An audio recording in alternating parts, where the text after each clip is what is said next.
ചേലക്കരയിലെ ചെക്കന്മാരൊക്കെ ഇപ്പൊ ക്ലാസ് ആട്ടാ. അതിനൂതന ഹൈടെക് സാങ്കേതിക വിദ്യകളോടെ വൻ നഗരങ്ങളെ പോലും വെല്ലുന്ന സൗകര്യങ്ങളുമായി നമ്മുടെ ചേലക്കരയിൽ naturals beauty parlour, doctors tower, near bus stand, Chelakkara. പട്ടയ വിതരണത്തെ രാഷ്ട്രീയ നേട്ടത്തിന് ഉപയോഗപ്പെടുത്തുന്നത് അധികാര ദുർവിനിയോഗമെന്ന് വെൽഫെയർ പാർട്ടി.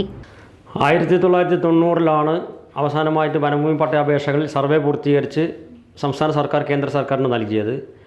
ഈ അപേക്ഷകളെല്ലാം 2005 ഇംപ്രോപ്പർ എന്ന് പറഞ്ഞുകൊണ്ട് കേന്ദ്ര സർക്കാർ തിരിച്ചയച്ചു. 20 വർഷം പിന്നിട്ടിട്ടും ഈ അപേക്ഷകളിൽ നടപടികളൊന്നും സ്വീകരിക്കാത്തതിനെ തുടർന്ന് കഴിഞ്ഞ 2 വർഷത്തിലധികമായി വെൽഫെയർ പാർട്ടിയുടെ നേതൃത്വത്തിൽ നിരന്തരമായ സമരങ്ങളാണ് നടത്തിപ്പോന്നിരുന്നത്. അതിൻ്റെയൊക്കെ ഫലമായി ഇപ്പോൾ മാർച്ച് 31 സർവേ പൂർത്തീകരിച്ച് അത് കേന്ദ്ര സർക്കാർ നിർദ്ദേശിച്ച രീതിയിൽ സർവേ പൂർത്തീകരിച്ച് കേന്ദ്ര സർക്കാരിന് പരിവേഷ് പോർട്ടലിൽ കൈമാറുമെന്നാണ് ഇപ്പോൾ സർക്കാർ പറയുന്നത്. എന്തായാലും വെൽഫെയർ പാർട്ടിയുടെ സമര വിജയമാണ്. ഈ സമരങ്ങളിൽ പങ്കെടുത്ത മുഴുവൻ സമര പോരാളികളെയും ഈ സമയം അഭിനന്ദിക്കുന്നു. മറ്റൊന്ന്, 1999 അവസാനമായി വനഭൂമി പട്ടയാപേക്ഷകളിൽ കേന്ദ്ര വിജ്ഞാപനം വന്നത്. നിലവിൽ 24 വർഷം പിന്നിടുമ്പോഴും ഇതിൻ്റെ മുഴുവൻ ഗുണഭോക്താക്കൾക്കും ഈ വനഭൂമി പട്ടയം വിതരണം ചെയ്യാൻ സർക്കാരിന് കഴിഞ്ഞിട്ടില്ല എന്നത് സർക്കാർ സംവിധാനങ്ങളുടെ കനത്ത പരാജയമാണ്. പിന്നീട് ഇപ്പോൾ ഇതിൻ്റെ അപേക്ഷകർ വെൽഫെയർ പാർട്ടിയുടെ പ്രവർത്തകരിലൂടെയൊക്കെ അവർ ചെമ്പൂക്കാവിലുള്ള ലാൻഡ് അസൈൻമെൻറ്റ് ഓഫീസിൽ പോയി രേഖകളൊക്കെ സമർപ്പിച്ച് ചുരുങ്ങിയത് ഒരു 7 പ്രാവശ്യമെങ്കിലും ഒരു ഗുണഭോക്താവ് അവിടെ പോകണം. എങ്കിലാണ് എല്ലാ കാര്യങ്ങളും ശരിയാവുള്ളൂ. ഇപ്പോൾ നോട്ടീസ് ബോർഡിൽ ഇടാനുള്ള നോട്ടീസ് തരും. പിന്നീട് അവിടുന്ന് ചെമ്പൂക്കാവ് ഓഫീസിൽ നിന്ന് സർവേയർ വരും.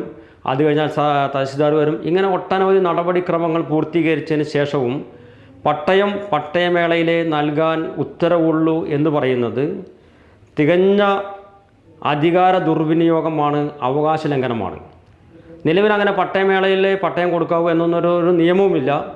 ഇത് 24 വർഷം 1999 വന്ന കേന്ദ്ര വിജ്ഞാപനത്തിൽ വന്ന ഗുണഭോക്താവിന് അദ്ദേഹം എല്ലാ രേഖകളും പൂർത്തീകരിച്ചതിന് ശേഷവും പട്ടയമേളയിലെ പട്ടയം കൊടുക്കാൻ നിർദ്ദേശമുള്ളൂ എന്ന് പറയുന്നത് അധികാര ദുർവിനിയോഗമാണ്.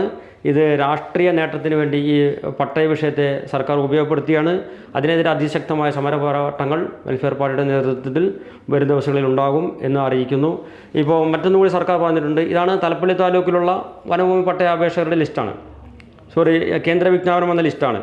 ഇതിൻ്റെ അവകാശികളെ കണ്ടെത്താൻ തദ്ദേശ സ്ഥാപനങ്ങളിലൂടെ ജനപ്രതിനിധികൾക്ക് ഇത് കൊടുക്കും. എന്നിട്ട് അതിൻ്റെ ആളുകളെ കണ്ടെത്തുമെന്നാണ് പറയുന്നത്. ഇത് യഥാർത്ഥത്തിൽ വില്ലേജ് തിരിച്ചുള്ള ലിസ്റ്റാണ്.